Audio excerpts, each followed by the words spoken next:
Right now, though, to some breaking news out of Canberra. Let's bring in our political editor, Andrew Clennell. Andrew, I understand you have some information about allegations against 3 ministers. It all relates to the Ministerial Code of Conduct and the holding of shares. First, for our viewers, let's put this all in context. Here's some of what the Prime Minister had to say after announcing changes to that code last month. You can do the great job of being a minister in the Australian government. That should be your focus, not worrying about your personal finances into the future. And there inevitably will be conflicts raised, issues raised.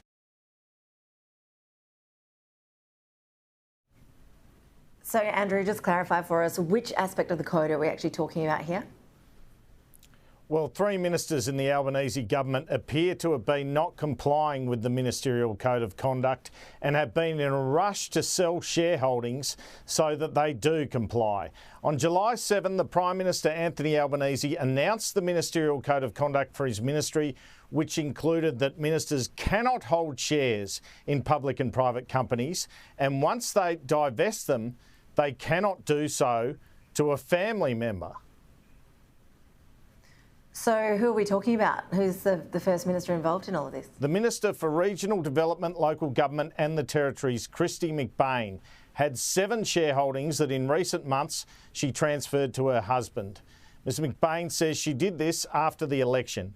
The shares are in Bega Cheese, 40S Memory Limited, Australian Foundation Investment Company, Polynovo, Prescient Therapeutics, Respiratory and Yogi. Now, she has told me that after realising what was in the Ministerial Code, she sought clarification and her husband sold the shares earlier this week. Well, it's now Tuesday. On Saturday, a former political staffer, Shaun Johnson, who runs a website called openpolitics.com, tweeted McBain about her shares and the fact that she still owns some in a company called Collection House. That company has halted trading, so McBain pointed out to him she could not sell those shares. Johnson then tweeted her, "Kristy McBain, when you divested your other 7 holdings, your partner acquired shares in all 7 companies. Did you transfer, sell or give your shares to him? Paragraph 3.13 of the code doesn't permit this." And the code released by the PM for his ministers is clear, Ash.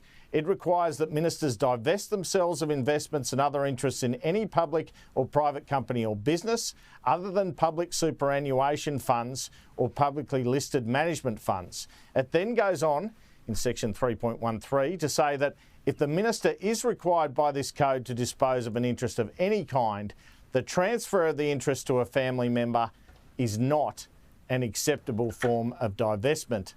And that's what had occurred here. It's taken 7 or 8 weeks after that Code of Conduct was released for Kristy McBain to clean it up. And she's not the only one. An Assistant Minister, Tim Ayres, is also in the spotlight.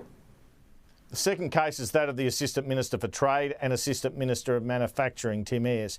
Mr Ayres earlier this month declared on his Parliament register that he had shares in ResMed and Cochlear. My understanding is that he obtained these during his work at the AMWU. Ayres says today he is going to divest himself of the shares, but says it takes time. He says the shares are worth around $1,400, but the proceeds will be going to the AMWU, or if that's not possible, not to him, he says.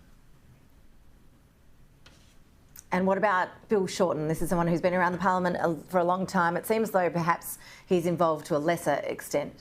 The office of Bill Shorten, Ash, who this month declared to Parliament he had shares in the Murrumbeena East Melbourne Community Financial Services Limited, has also told me he is looking to divest himself from the shares he has. Mr Shorten's office says these are shares Mr Shorten's mother owned, and he is finding out if the shares are even his to sell. Okay, so what are the implications of this, Andrew? Just how serious is a breach of that ministerial code? Well, breach of the code is usually enough to see ministers have to resign. This looks more like incompetence and taking too long to resolve issues than any form of malfeasance, I have to say. But it is not a great start to the new clean regime for Anthony Albanese and shows how these tough new rules can catch ministers out and raises questions about whether or not this code is being enforced. It also raises questions as to whether Kristy McBain bothered to even properly read the Ministerial Code of Conduct after becoming a minister, Ash. Well, you'd think that these ministers will be working pretty fast to get this resolved now. Andrew Clennell, appreciate you joining us live there with that breaking news. Thank you so much.